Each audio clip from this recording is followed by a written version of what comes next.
प्रतिकृतिं देवीम् आनर्चुर्नृप शैकतिम्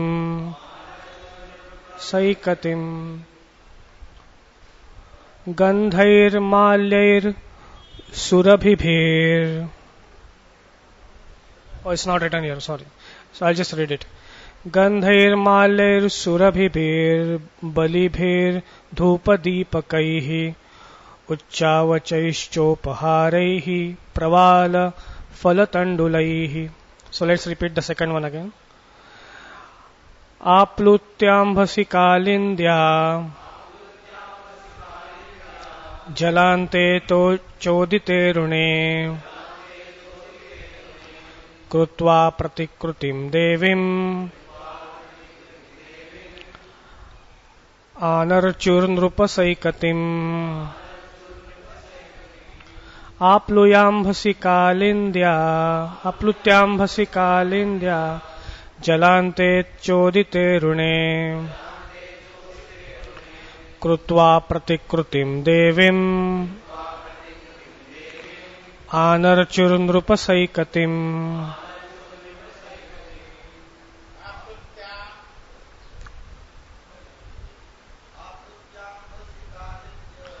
आप्लुत्याम्भसि कालिन्द्या जलान्ते चोदिते ऋणे कृत्वा प्रतिकृतिं देवीम् आनर्चुर्नृपसैकतिम्. आप्लुत्याम्भसि कालिन्द्या जलान्ते चोदिते ऋणे कृत्वा प्रतिकृतिं देवीम्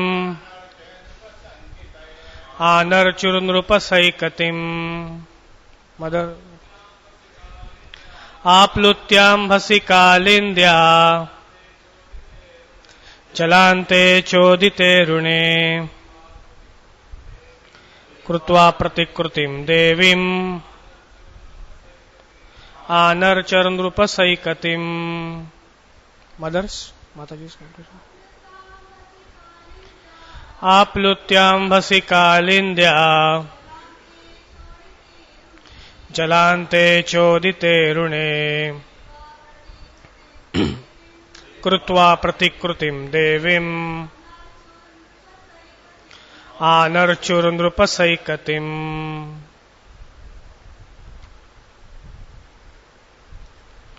आप्लुत्या bathing. Ambhasi in the water. Kalindyaha of the Yamuna. Jala ante on the shore of the river. Cha and udite as was arising. Arune the dawn. Krutva making. Pratikrutim a deity. Devim the goddess. Anarchuhu they worshipped. Nrupa O King Parikshit. Saikatim made of earth.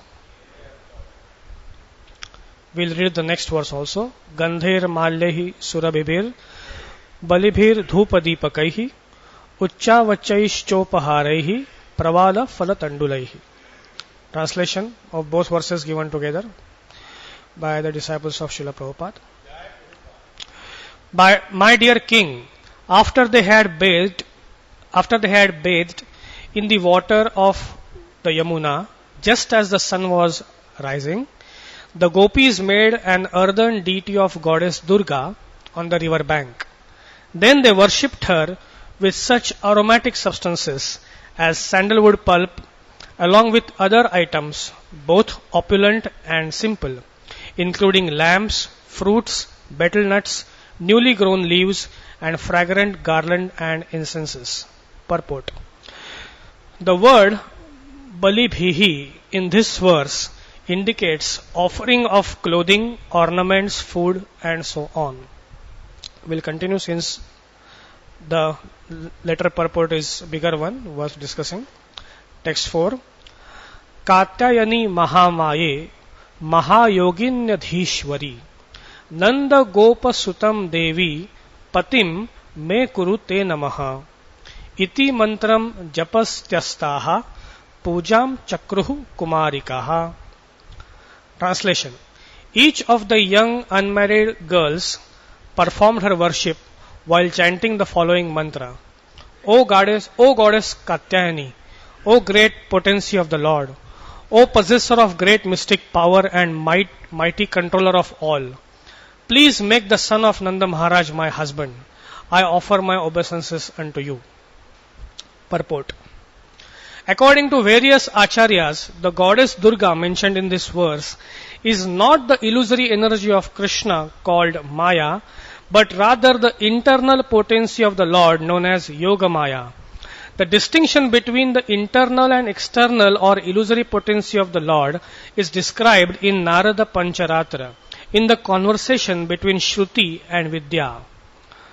Janati eka para kantam Saiva Durga tadatmika ya para parama shaktir Mahavishnu swarupini yasya vijnana matrena paranam paramatmanaha muhurtat deva devasya praptir bhavati nanyatha ekeyam prema sarvasva स्वभाव गोकुलेश्वरी अनयासु लब्धो ज्ञेया आदि देवो अखिलेश्वरः अस्या आवरिका शक्तिर महा मायाखिलेश्वरी यया मुग्धम जगत सर्वम सर्वे देहाभिमानिनः.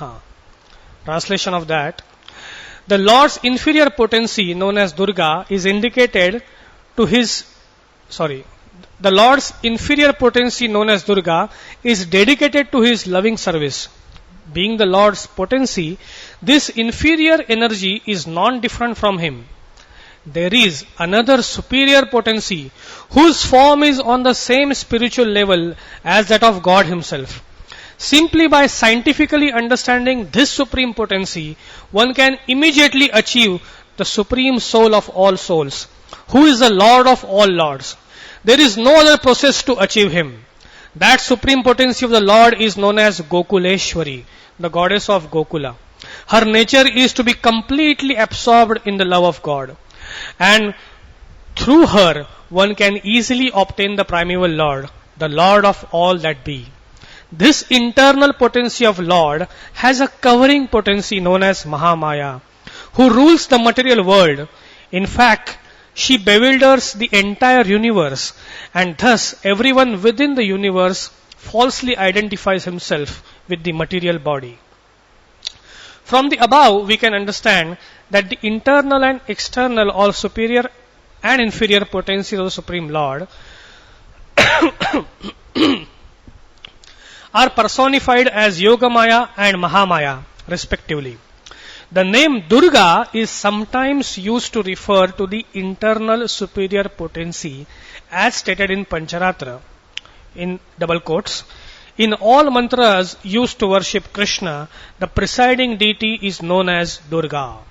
Thus, in the transcendental sound vibration glorifying and worshipping the absolute truth Krishna, the presiding deity of the particular mantra or hymn is called Durga.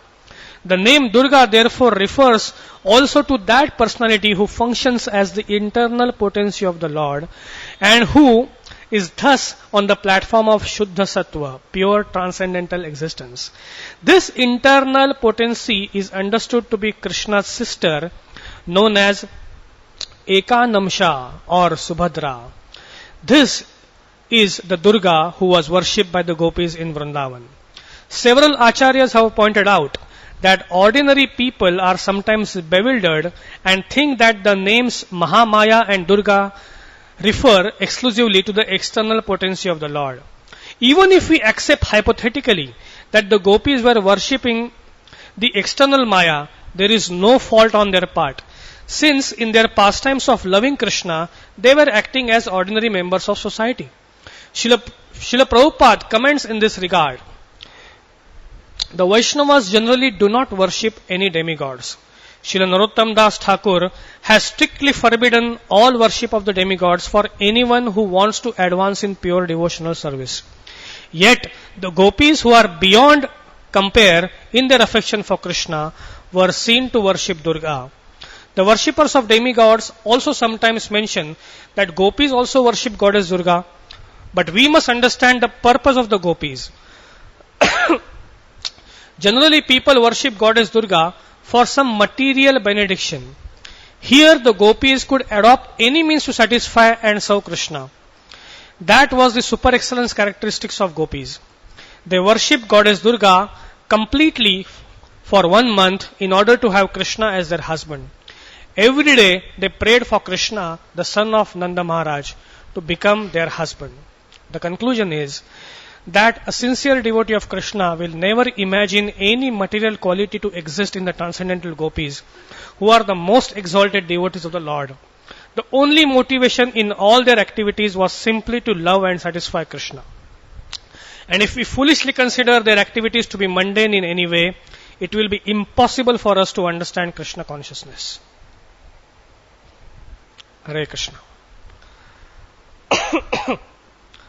Om Ajnanatimirandhasya Jnananjanashalakaya Chakshurunmilitam Yena Tasmai Shri Gurave Namaha Shri Chaitanya Manobhishtam Sthapitam Yena Bhutale Swayam Rupa Kadamayyam Dadati Swapadantikam Mukam Karodi Vachalam Pangum Langhayate Girim Yatkrupatamaham Vande Shri Guru Dinatarinam Paramananda Madhavam Shri Chaitanyam Ishwaram Vandeham Shri Guru Shri Yuta Padakamalam Shri Gurun Vaishnavamscha Shri Rupam Sagrajatam Sahagana Raghunathanvitam Tam Sajivam Sadvaitam Savadhutam Parijana Sahitam Krishna Chaitanya Devam Shri Radha Krishna Padan Sahagana Lalita Shri Vishakhanvitamscha Namo Vishnupadaya Krishna Prishthaya Bhutale Srimate Bhaktivedanta Swami Namine Namaste Saraswate Deve Gauravani Pracharine Nirvishesha Shunyavadi Paschatya Deshatarine Jai Shri Krishna Chaitanya Prabhu Nityananda Shri Advaita Gadadhar Shivasadi Gaura Bhakta Vrinda Hare Krishna Krishna Krishna Hare Hare Hare Rama Rama Rama Hare Hare. Excuse me.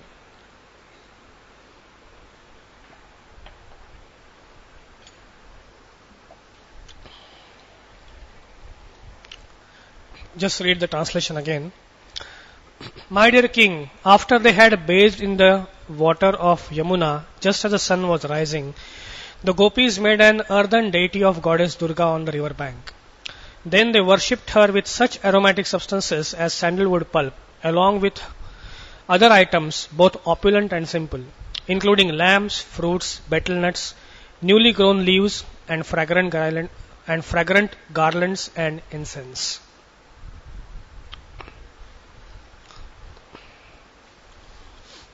So I'd like to offer my humble obeisances to all Vaishnavas who have assembled and beg their blessings. Various wonderful teachings or points come out in these purports.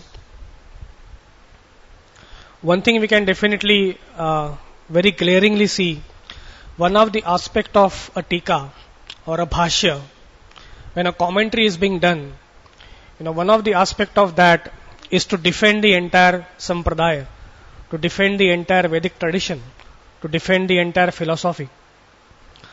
So we see here the word that is used in the second verse is Balibhi. And also it is mentioned that they are creating a deity of Durga. So we are actually entering into 10th canto. We have already entered into 10th canto. We are kind of opening the inner doors towards the most confidential pastime that is coming up, which is Ras Leela. Of course, here it is the stealing of the garment of gopis. And at that point of time, somebody can object that, your Chaitanya Mahaprabhu, he says, Srimad Bhagavatam Pramanam Amalam. The Srimad Bhagavatam is a spotless Puran. And the goal of the Srimad Bhagavatam to be achieved is beyond the Dharma, Artha, Kama, Moksha, the four dharmas which are mentioned, the four, Purusharthas which are mentioned. And the final Purushartha Shiromani, that is Prema Pumarto Mahan, that is what is to be achieved out of Srimad Bhagavatam. And who are the people in whose footsteps we are supposed to follow to achieve that? Those are the gopis. And what are the gopis engaged here in doing? They are engaged in offering bali to goddess Durga. I mean, what to speak of Purushartha? This is gross karmakanda actually. Right? Because that's what is mentioned here. The word used is bali bhi, and the deity is made up of Durga. So anyone can challenge the entire foundation of our sampradaya based on this verse actually. So here the acharyas come forward, and immediately Vishwanath Chaudhary Thakur and of course the disciples of Srila Prabhupada, they are mentioning here that the word bali bhi in this verse indicates offering of clothing and ornaments of food and so on. So how do we understand this? So of course we know, and this example is often quoted, and I have heard this in His Grace Govind Prabhu's lectures couple of times, that the scriptures, when they speak to us, they are contextual and they are not textual. That means when you read a particular thing, the context also has to be understood. So a very common example that is given by many acharyas is of a Sanskrit word Saindhav. So the word Saindhav refers to two things. Saindhav also means salt, and Saindhav also means a horse. Even now, if you open up what to speak of Sanskrit, even Marathi dictionary, and you refer to the meaning of the word Saindhav, it means salt as well as horse. So now imagine a scenario where somebody is writing the history of ISKCON, and somehow that person decides to write the ISKCON history in Sanskrit language. And a great Vaishnava within the Guru Sampradaya is sitting for prasadam. So he mentions, okay, the great Sampradaya sits for prasadam. And immediately he identifies some item missing on his plate. And immediately he says, please bring Saindhav. Please get me Saindhav. Now this history is written down. And somebody opens up this history 100 years down the line. And they read, okay, a great Vaishnava from ISKCON, one movement was there. And that movement will still be there, of course. Prabhupada said 10,000 golden years. So in the beginning of the movement, one great Vaishnava sat for prasad. And as soon as he sat for prasad, what did he ask for? He asked for a horse. So somebody may conclude that, the leaders probably in this movement had some serious psychological problem. You sit for prasad and immediately you ask for a horse. Where is my horse? So obviously it's not like that. So when we understand the context that a great Vaishnava, Brahman, is sitting for prasadam, and he's asking for a missing item, and that item is Saindhav, obviously it doesn't refer to horse. It refers to salt. But if the same history book is supposed to mention about, say, Bakasur, and Bakasur is having his meal, and he finds an item missing on his plate, and with a roaring voice he says, please bring my Saindhav. Now, quite likely it is a horse, because it's Bakasur. So in the context you understand that this is, so similarly, if some aborigine girls in some forest, they are worshipping some goddess Kali's deity in the forest, and they are offering bali, that may refer to a bali of a goat or bali of a sheep or bali of things like that. But when gopis, now the position of gopis, even before gopis, the position of the sakhas of Lord Krishna, that is mentioned in Srimad Bhagavatam, and that has been described as Kruta Punya Punja. Means these friends of Lord Krishna, they have performed heaps and heaps and heaps of pious activities. And much more fortunate than these friends of Lord Krishna are the gopis who are actually able to love Lord Krishna in a conjugal mood. So what can you imagine their refinedness of their character? Even it's mentioned when Uddhava, he understood that the love of gopis is so great. He felt shy to ask dust from their feet because he understood that they are so refined in their culture that if I ask something like this, please give me dust of your feet, they will feel extremely shy and they'll just run away from that place. So such cultured and refined girls, when you describe about them doing worship of a deity of Durga and offering bali, obviously that bali doesn't mean a goat. It actually means, as rightly mentioned here, the gift of clothing and ornaments and so on. And the same logic we can extrapolate further. Then when we are talking about personalities who are so spiritually advanced in spiritual life, when they are worshipping something, that deity cannot be just a normal material deity.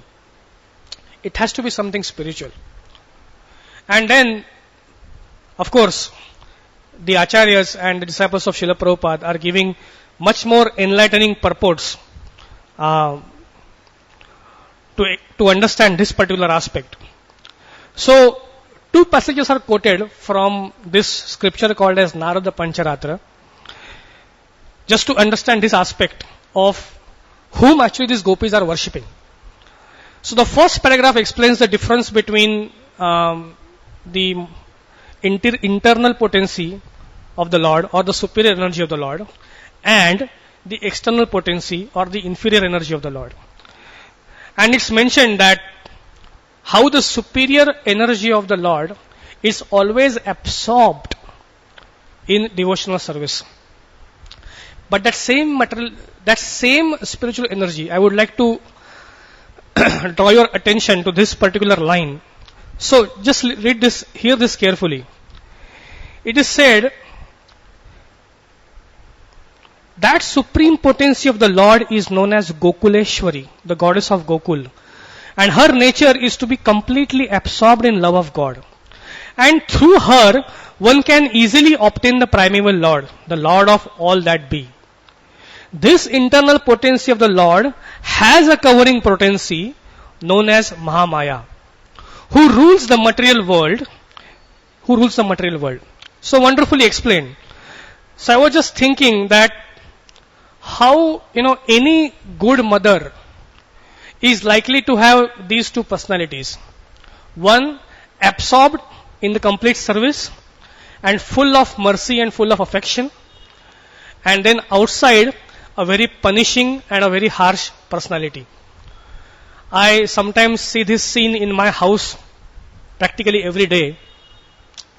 My daughter has just gone into senior KG and she has started getting homework, which was never a case earlier. And now she has to perform this homework of straight lines, sleeping lines, slanting lines and stuff like that. And she gets extremely bored with that type of work. She never likes to do it. And my wife, she has to be very strong. She has to say, please complete your homework. Without you do your homework, nothing doing. And because she raises her voice and she raises her eyebrows in giving that particular command, my daughter becomes slightly afraid. And she starts crying.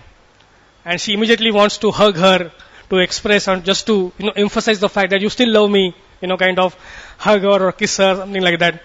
But my wife is like, no, first you can make your homework. And she makes it very clear that unless you do this homework and unless you finish this responsibility, no matter whether you hug me or you kiss me or whatever, I am not going to love you. You have to finish this homework. So similarly, the material energy and the internal spiritual energy, they also act like that. Sometimes a devotee may immediately want to jump and get embraced by this spiritual potency and achieve a lot of mercy, but without being personally responsible in one's own behavior. So the material energy will also say, no, I am not going to demonstrate my merciful and embracing feature to you unless first you become a responsible devotee. You first become responsible, you become disciplined, you become regulated in your lifestyle. And just like my wife tells my daughter that first you complete your homework and then I'm willing to hug you and willing to do all the affection and love to you. So first you become a responsible devotee, first you become disciplined, and first you become regulated, and then As soon as you do that, to the same merciful potency, she removes that covering. That external potency is there, that just covering is removed, and you can immediately access the same internal mood. But you cannot jump to that particular level without being a responsible Vaishnava in your life. So this is very natural, right? So the mood of this personality is very soft, very compassionate, but the external mood is very harsh. And that's what we saw in the Uttarakhand episode, that how when the material energy is very harsh, just completely washes out everything. And it could be very, very adverse. So this is how they explain the difference. And the second citation that is made is something more interesting. The second citation that is made from Narada Pancharatra, so it is in double quotes, and I was reading this Sarartha Varshini by Vishwanath Chakravarti Thakur, and he also quotes that particular. And it mentions that in all the mantras used to worship Krishna, the presiding deity is known as Durga. So it mentions that Durga, although sometimes being referred to as the external potency of Krishna, but according to Narada Pancharatra, each verse that is used to glorify Krishna also has a presiding deity. Each mantra which is used to glorify Krishna has a presiding deity. And that presiding deity, according to Narada Pancharatra, is Durga. That means, even the Hare Krishna Mahamantra, this spiritual Durga is the presiding deity of that mantra. So no wonder that in this entire Hare Krishna Mahamantra we chant, the name of Krishna comes only 4 times. The name of Ram comes only 4 times. But the name of Hara comes 8 times. Right? That is the merciful potency which is the presiding deity of this mantra, according to this particular verse. And then, so when I was reading this, so I started thinking about this particular aspect, that this verse, constantly speaks about spiritual Durga, and then, this entire purport, it emphasizes on this point, that this Durga that is being talked about in this verse, or the goddess which has been talked about in this verse, is not the material Durga, but the spiritual Durga. But I was just reading these verses, and I was thinking, where is this mention of the word Durga in this verse? The only word that is mentioned here is Katyayani.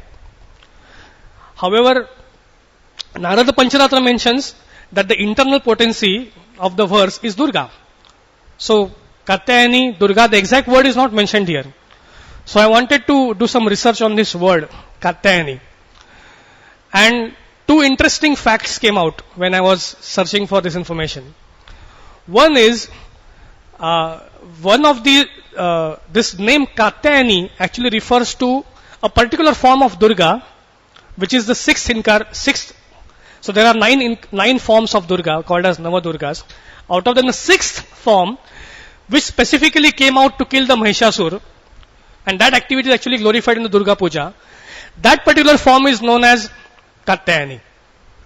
So Katyayani definitely refers to Durga. That is very clear. And that is that particular form of Durga, which is this Mahishasur Mardini, which actually manifested to kill this Mahishasur demon. But the second finding that I found was much more interesting. So in one Puran called as Kalika Puran, it is mentioned that there is an eternal abode of this goddess Katyayani. And that eternal abode of this goddess Katyayani is known as Uddiyana or Uddiyana, a place known as Uddiyana. And then it mentions that in today's term, this Uddiyana is known as Orissa. So the eternal abode of goddess Katyayani is Orissa. So obviously, which goddess is there eternally residing in Orissa? She is there on the altar right now. Goddess Subhadra. However, the worshippers of Devi, they argue this point. They say actually, Jagannath has various consorts. So Vimala Devi is one consort. And then another consort is Katyayani. And her temple is located near Bhuvaneshwar in one, I think, area called as Haripur. So that Katyayani goddess actually is being spoken about in this particular reference. That her eternal abode is Orissa and not Subhadra Devi.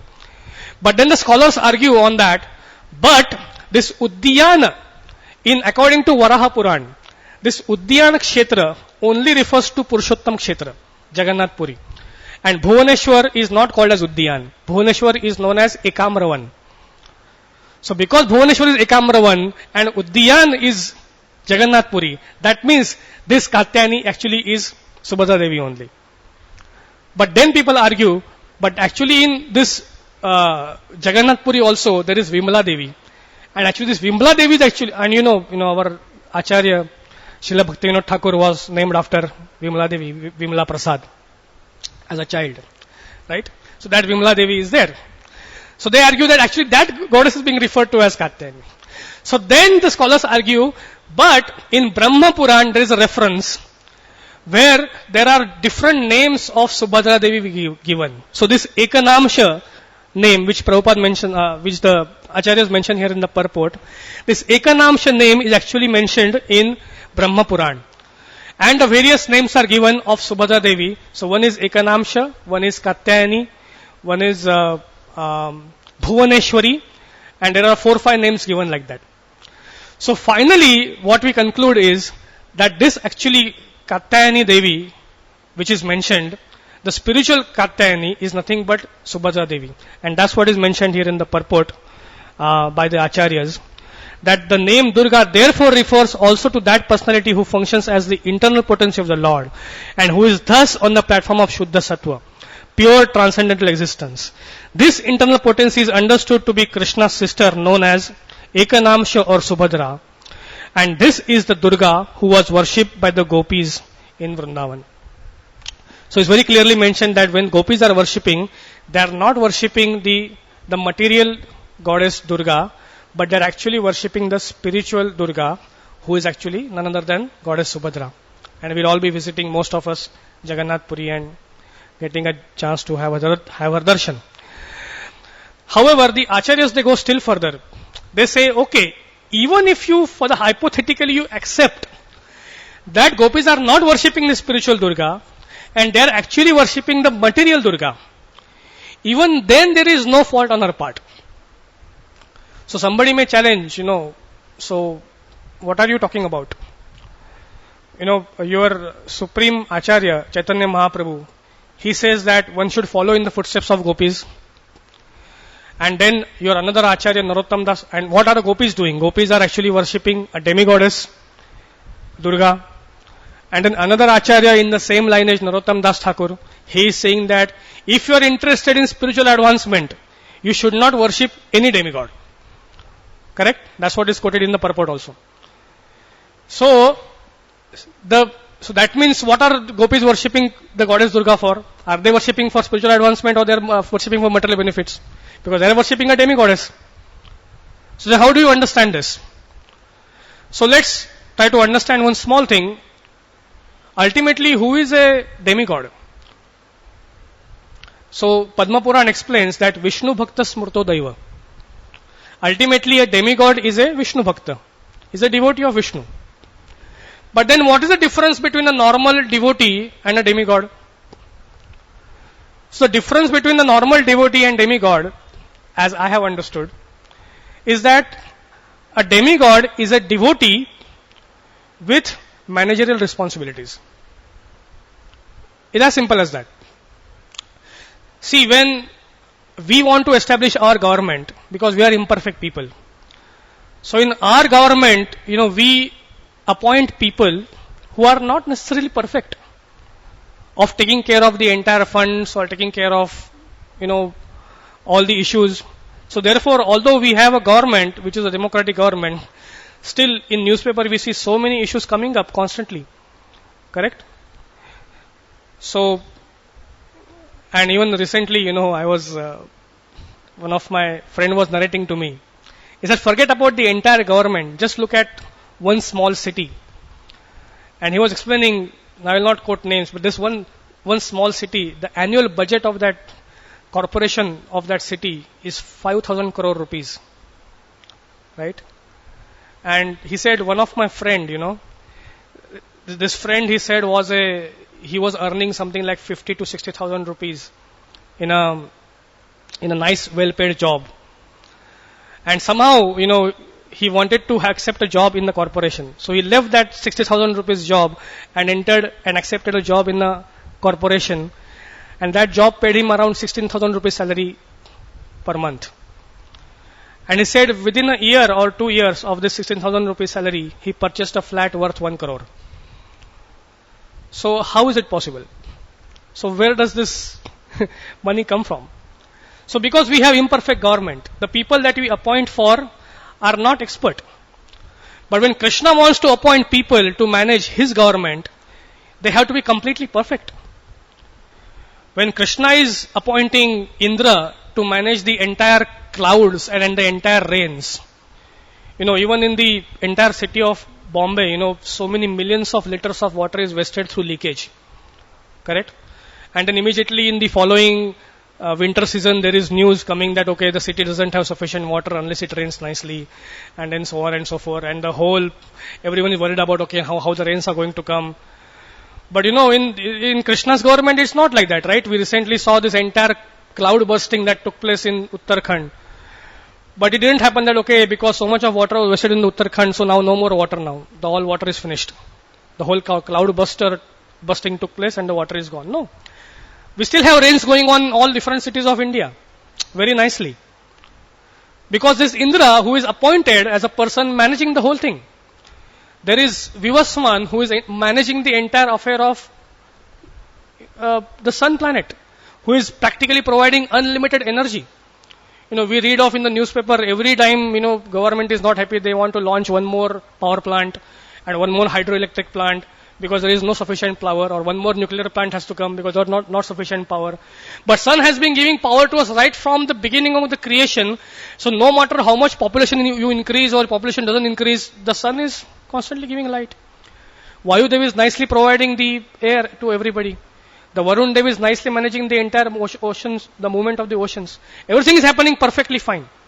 So we read this shloka in the Ishopanishad that, Om Purnamadha Purnamidam Purnat Purnamudachyate. So Supreme Absolute Truth is complete and perfect, and therefore everything that comes from the Supreme Absolute Truth is also complete and perfect. So the entire management is also made complete and perfect to such an extent that if Lord Krishna does not find a suitable candidate who can represent the position of Indra, or who can represent the position of Surya, or represent position of any particular demigod, then Krishna himself becomes that. He does not appoint any Tom, Dick and Harry on that position. There has to be an eligible candidate to occupy that post. Right? So essentially, who is a demigod? A demigod is a devotee with managerial responsibilities. Now, applying this whole philosophy to our contemporary devotional life. So suppose you come to temple on a Sunday morning, and you are supposed to do your cooking. And so you go in the kitchen, and you don't have any knife or any cutting board. So you have to go to someone who has been given the managerial responsibility of managing cutting boards and knives. So that devotee is like a demigod of knives and cutting boards. So you fold your hand in front of the devotee, say, Prabhuji, Hare Krishna, Hare Krishna. What do you want? I want a knife and cutting board. Okay, tathastu. Take a knife and cutting board. Right? And then you are cutting the sabzi, and then you don't know what size the sabzi is to be. So, so there is another person who has been given the manual responsibility of managing the size. So you have to again go to him, Prabhuji, Hare Krishna. So he says, okay, Hare Krishna. You bow down, Prabhuji, can you please tell me the size of the sabzi? So he says, okay, please cut this size. And if you don't cut that size, then you may invite the wrath of the demigod also. Right? So like that person is a demigod of sabzi cutting size. Similarly, if you want to give Bhagavatam class, there is a demigod who arranges for Bhagavatam class. That is our Baldev Prabhu. And there is a demigod who arranges for deity worship, like our Prem Kishore Prabhu. And there is a demigod of sound system, like Mukundamala Prabhu. In other words, if you want to perform devotional service in ISKCON, you have to approach a demigod. Like the account department, our Kuvera is sitting here. So if you want to do any pure devotional service and do something in temple, you have to approach the demigod of accounts department. So in other words, if you want to perform a devotional service, you have to approach a demigod. Right? Now in that context, the gopis, they are ordinary human beings. We only approach Supreme Personality of Godhead, but gopis don't know that Krishna is Supreme Personality of Godhead. Right? Just like in the material scenario also, you have, Prabhuji, we have some time? I'll just finish in 5 more minutes. Yeah. So just like in the material scenario also, there are these various levels explained, right? The levels of expertise. So people talk about that when you want to learn something, there is a unconscious incompetence. That means you're happily ignorant. You don't even know that. So let's say you want to learn cycle, and you don't even know cycle. You don't even bother to know that I want to learn cycle. Right? So that is like unconscious incompetence. I am unconscious about it, and I don't know how to ride it, and I don't bother about it also. Like a foolish person. Then somebody tells you, you should ride cycles. Vehicles make so much of pollution, so you should better ride cycle. Oh, I should ride cycle. But I don't know how to ride. So now they have conscious incompetence. I become conscious that I don't know, right? And it's incompetence. No, I don't know how to ride it. But I'm conscious about it. Then you start learning cycle. Every day somebody runs behind you. You start learning it. And then, you're also happy. Oh, I'm able to ride my cycle. I'm able to ride my cycle. So now there is a conscious competence. That I'm conscious that I know cycle riding, and I'm competent also that I'm able to ride it. And after some time, there is unconscious competence. That means you are so competent about it, you don't need to know. You don't need to take care of balancing. You can just, do the wheelie, take the front wheel up, or dance in it, or do a slow cycling, or do whatever you want to do. You're completely competent about the cycle. Right? So gopis in that sense of term are in the unconscious competence of their devotional service.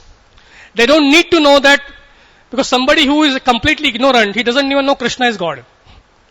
And he doesn't even know that he is suffering. So you have to go and preach to him that, boss, you are suffering. At least you understand that you are suffering. And then there is like a unconscious competence. Conscious incompetence.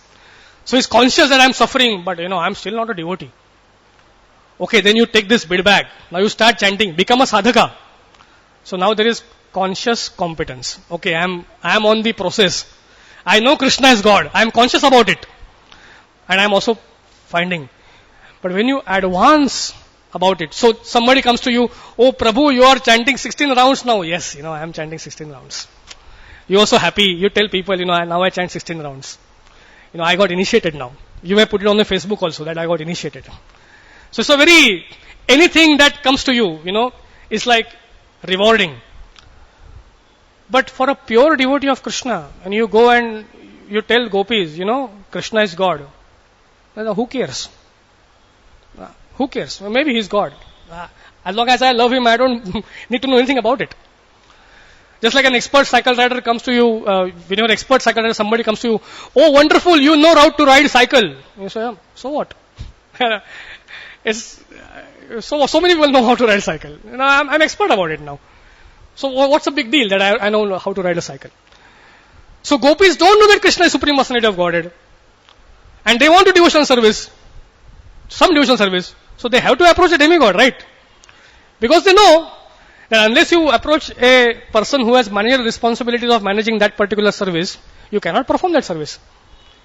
So they are very intelligent and they are approaching Goddess Katyayani. And Prabhupada and the Acharyas point out, even in that regard there is no fault on their part, because the purpose for which they are accepting or approaching is ultimately pure devotional service to Krishna. That purpose is very clear. Right? So I was just thinking like this. But still Narottam Das Thakur says that, you should not approach a demigod if you want to advance sincerely in devotional life. So I was just remembering a scenario, a contemporary scenario. Imagine, we are doing deity worship and you perform the Dasam Das Seva, and then there is a backup room. And in that backup room there is AC. Right? So you perform your seva very nicely, you perform there, you go in that backup room, you do your service very sincerely, the AC is going on, the AC is helping you to maintain your service very nicely, and you are doing the service very nicely. But suppose on some other non-occasional day, you approach Prem Kishore Prabhu and say, Prabhu ji, बहुत गरम हो रहा है, जरा मेरे को अंदर का रूम का, please put me and put a AC there. Then that is demigod worship. That type of worship is not approved. You are approaching demigod for your personal motivation and benefits. That is not required. But assuming that you go to that particular DT room and you are doing your service and the AC is not working, but you are just doing your service very nicely. When Prem Kishore Prabhu will come there, he will say, Are AC is not going on. He will put on the AC himself. Right? So when a devotee is engage in devotional service of Krishna and is sincerely performing devotional service, the demigods themselves will come and give you all the things that are required for your service. You ideally don't may even have to go to them and ask for anything. But if it is not there, you ask for it. Like if you go to Sunday morning cooking and you are just doing time pass here and there is nothing to do, then you go to the demigod of knife and ask him, please give me knife. Because that's what I need to perform my devotional service. That's how I show my inclination. So in that sense we understand that even the gopis approaching goddess Durga for approaching Krishna as their husband, there is absolutely nothing wrong in that. Because you have to do it. There is no way. So therefore finally the conclusion is given in this purport. The conclusion is that the sincere devotee of Krishna will never imagine any material quality to exist in the transcendental gopis, who are the most exalted devotees of the Lord. The only motivation in all their activities was simply to love and satisfy Krishna. And if we foolishly consider their activities to be mundane in any way, it will be impossible for us to understand Krishna consciousness. So that's what we discussed today. We understood the aspect of how the worship of the word Bali used in this verse is actually not referring to an animal, because the context is different. And then we also read here in the wonderful Pancharatrika verse that the goddess Durga, the spiritual Durga, actually is the internal potency which is the presiding deity of all the sound vibration that glorifies Lord Krishna. And then we also understood that how for rendering devotional service in certain circumstances, one may need to approach a demigod and get a facility to get that. But that devotional service has to be completely for pleasure of Lord Krishna. And here actually Prabhupada writes this verse, which was actually being echoed in one of our recent meetings. Govind Prabhu was echoing this verse. So here is mentioned that here the gopis could adopt any means to satisfy and serve Krishna. So that line is very important. So it's not that they are very much inclined to demigod worship or anything like that. But they did not mind doing anything to satisfy Krishna. Even if that means approaching a demigod. Or even if that means doing anything else for Krishna. So that is actually mood of a Vaishnava. Anything that is required to please Krishna or serve Krishna, we should be able to do it. Right? And then if we are intelligent, Krishna says that if you are worshipping me very nicely, then I will give you the intelligence by which you will understand how to get the thing out. Because you want to worship Krishna and please him. Hare Krishna. That's what I wanted to share. If anybody has any questions, comments, Prabhu's, you're welcome.